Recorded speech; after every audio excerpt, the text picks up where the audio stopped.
By now, you're probably all familiar with the Game Boy DMG104.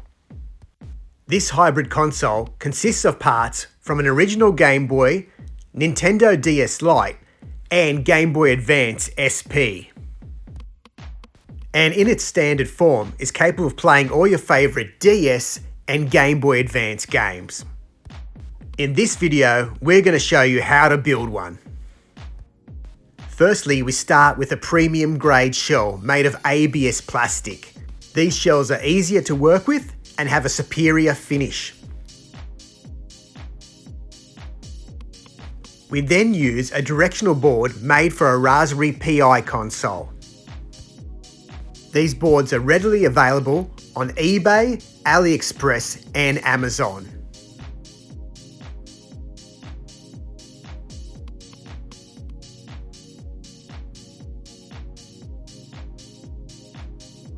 We start by temporarily mounting one of these boards to the front of the Game Boy shell.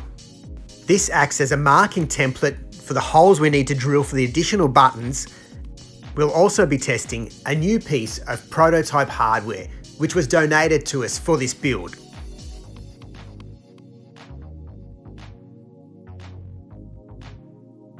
As mentioned, the two upper holes on the directional pad are templates for the X and Y buttons on this console.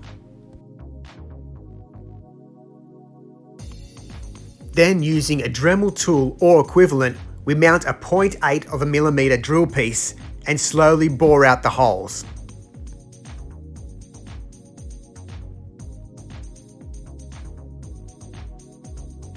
It's important to take your time with this process to not destroy the front half of the shell.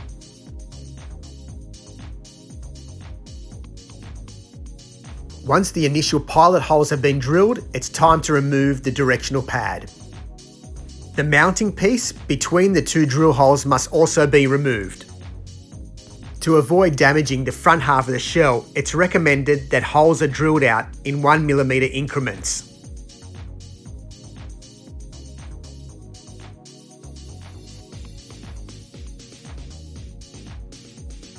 The final hole should be drilled out with an 11mm drill bit. It's then advisable to drill out additional holes on the bottom left-hand corner of the front of the shell to accommodate the second speaker. To accommodate the larger 3-inch DS Lite screen, the screen opening must be trimmed an additional 5mm all round with a sharp Stanley knife. It's extremely important to take your time cutting out this screen hole, as a slip would damage the entire front half of the shell. We generally score the markings lightly and then work through with deeper cuts until the hole is achieved.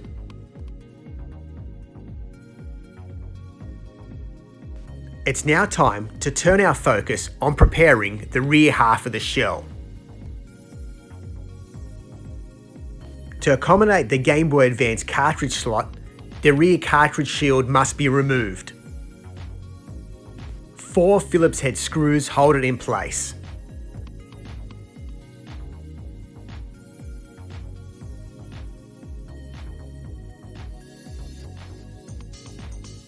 The next part of the build process involves completely removing the battery compartment from the rear of the shell.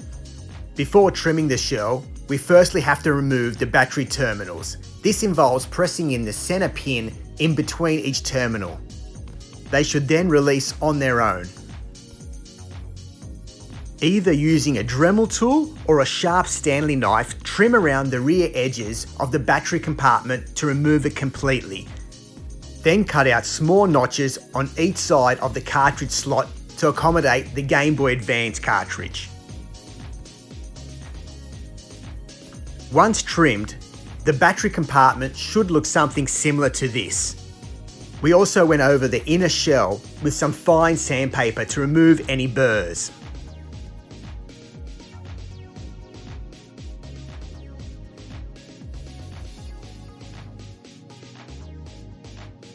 You also must remove 2 inner pins located on each side of the inner cartridge slot to ensure that the Game Boy Advance cartridge will fit correctly.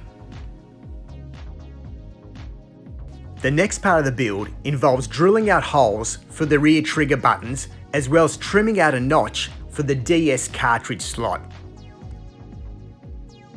Similar to drilling out the holes on the front half of the shell, we slowly tapped with 1mm and then worked our way up. We then trimmed out the top DS cartridge slot using a Dremel tool and sanded it with a fine finish sandpaper.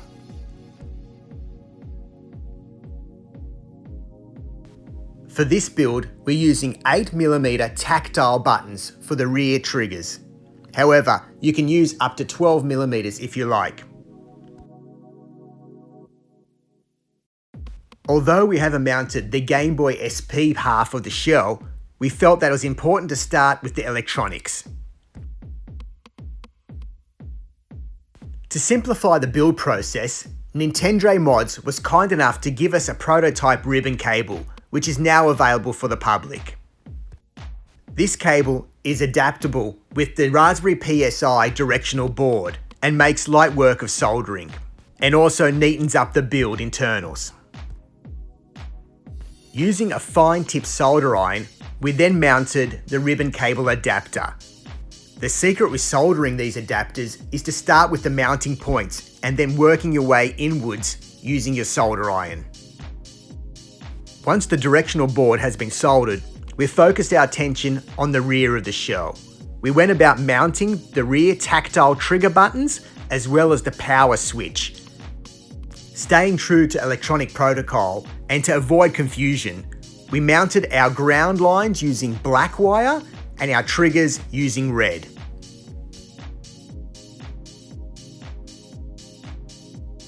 Grounding points were looped to avoid any unnecessary wiring, and all buttons were mounted using hot glue.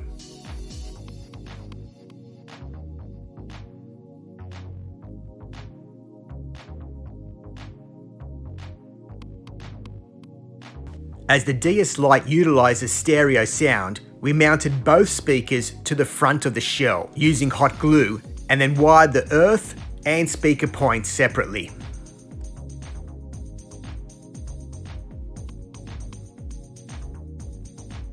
The next step involves mounting the directional board to the front half of the shell. Solder points are displayed on the rear.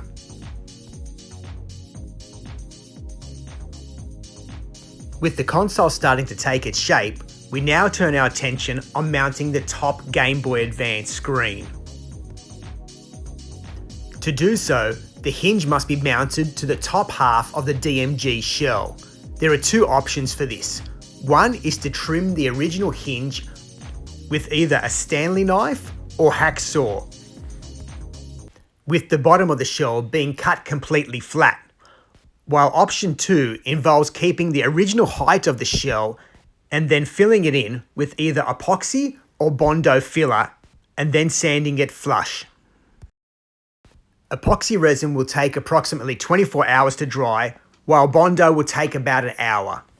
So in the meantime, we can focus on the rear battery compartment of the DMG shell.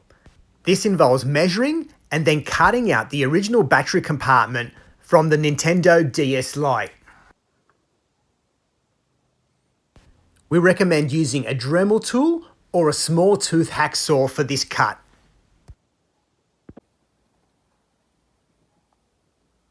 Once cut out, the battery compartment should look something like this. Best practice is to allow a couple of millimeters each side of the cut to ensure that the battery compartment sits flush with the original DMG shell.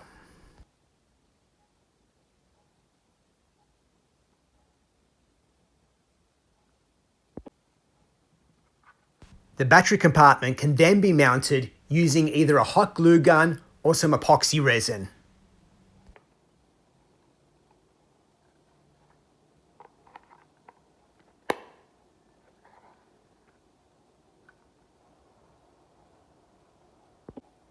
With most of the aesthetics being taken care of, we now focus on the more difficult part of the build. This part of the build involves removing and reusing the electronics from the original Nintendo DS Lite console. You'll need a small Phillips head, tri-wing screwdriver, as well as some cutting pliers and a Stanley knife for the next part of the build.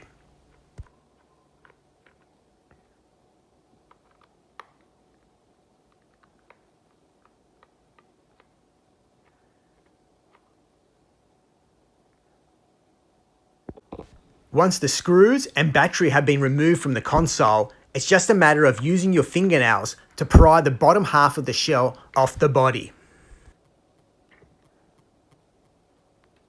Then remove the trigger buttons, as well as the Wi-Fi and microphone connectors.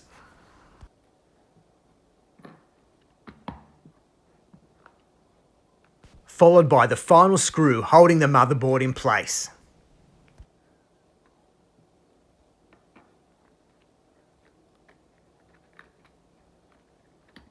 Now gently lift the motherboard free from the bottom of the shell and using your fingernails, unfasten and remove the top LCD screen, followed by the ribbon cable holding the bottom LCD screen in place, as well as the touch screen.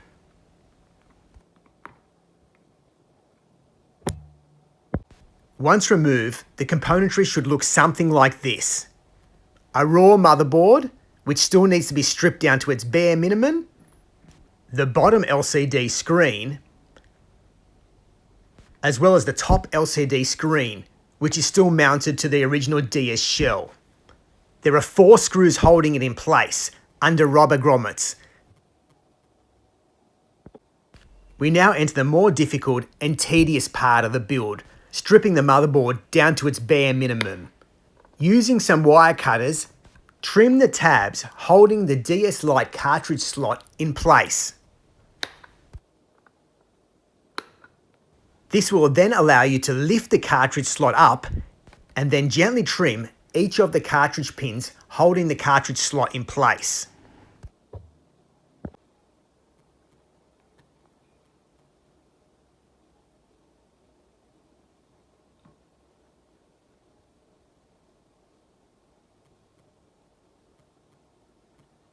Once completed, we then focus our attention on removing the Game Boy Advance cartridge slot. This can be achieved by wriggling each of the fasteners which hold it in place to the motherboard. With a bit of practice, you can gently remove the cartridge slot without damaging the motherboard. Otherwise, preheat with a soldering iron and slowly remove each pin.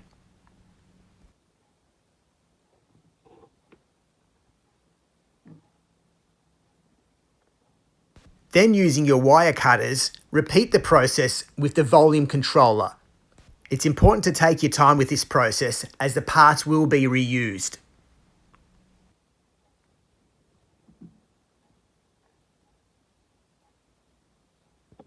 The next part of the build involves removing the original battery terminal from the PCB motherboard. We found it easier to use a pair of pliers and gently wiggle until it's removed.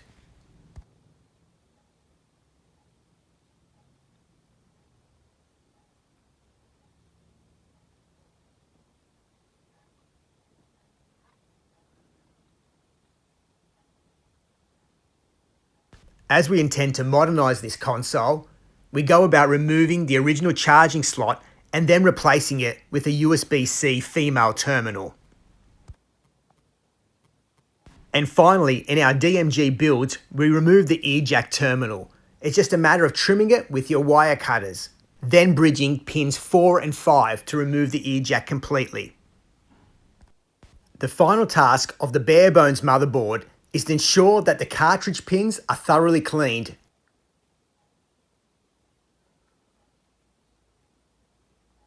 You're now set for the most difficult and time-consuming part of the build, soldering the Game Boy Advance cartridge slot back to the motherboard. For this part of the build, we used 32 AWG wire, which was color-coded to avoid any confusion when soldering. We also soldered the volume slider and will repeat the same process with the DS Lite cartridge slot, as well as the battery terminal, speakers, and power button.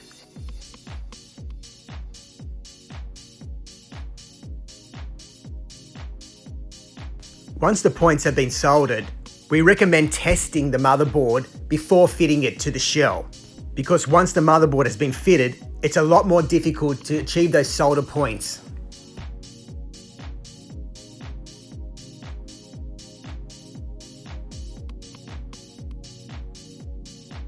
Once the epoxy and Bondo have dried on your hinge, sand it flush, and then using your Dremel tool, create the holes for the ribbon cable and top mount. Then all that's needed is a coat of primer and Ford Cobalt Blue, which is available in any automotive store. With the mounting hinge now complete, we turn our focus on prepping the top half of the Game Boy Advance shell.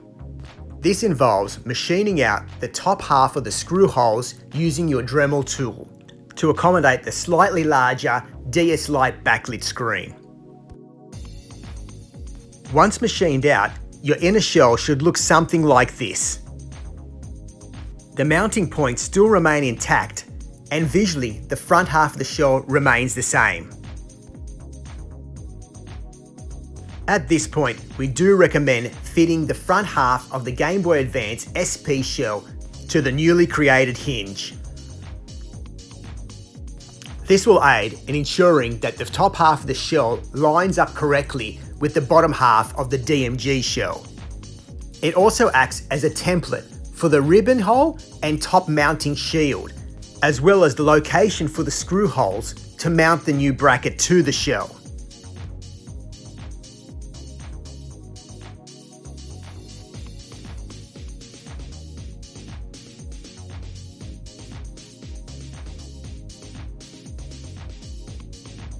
Once the ribbon cable and top mounting shield hole have been drilled, we recommend test fitting it once again before turning the shell upside down and using your Dremel tool to drill out some tapping screw holes to mount the top hinge. To ensure that the hinge is mounted securely, we use glue and screws in this instance. As the top screen from the DS Lite is oversized, the front half of the shell has to be almost completely machined, which means all brackets must be removed and mounting holes must be slightly shortened.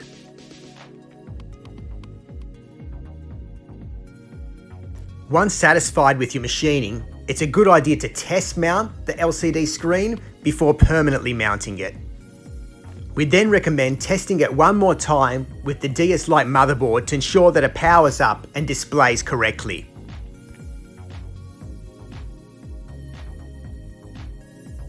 Once satisfied with the top LCD mounted, we then focus our attention on the bottom half. It's just a matter of ensuring that the screen is mounted in its correct position, then hot glued in place and extended using a 39-pin 0.5mm pitch extender. You're now at the point where you can start mounting the electronics back into the DMG shell. In this instance, the Game Boy Advance cartridge slot. We recommend fitting the cartridge first into the cartridge slot so it's aligned correctly, then gluing it in place. To ensure that none of the mounting wires for the cartridge slot come loose, we cover them in hot glue.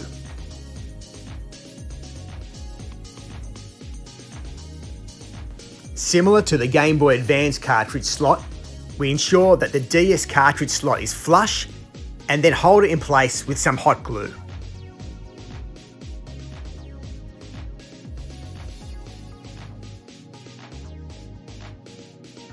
To ensure that the electronic components are secured within the shell, we create small right-angle mounting brackets from the leftover pieces of plastic from the DMG shell. The motherboard can then be fastened with either hot glue or screws. And as previously mentioned, we're using Nintendo Mod's Flex Cable Extender. Not only does this ribbon cable save time, it also neatens up the electronics process within the shell. Don't forget to check out this talented modder's Instagram page if you're after this accessory. Then finally, it's just a matter of finishing up the small touches, like mounting the USB-C charging port, the volume slider, and connecting any of the remaining ribbon cables. We do recommend testing it one more time before hard mounting it closed.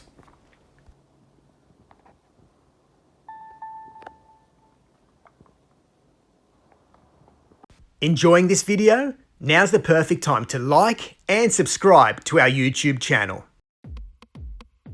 If you're after a custom, unique, one-off console and possess intermediate electronic skills, why not give this mod a try?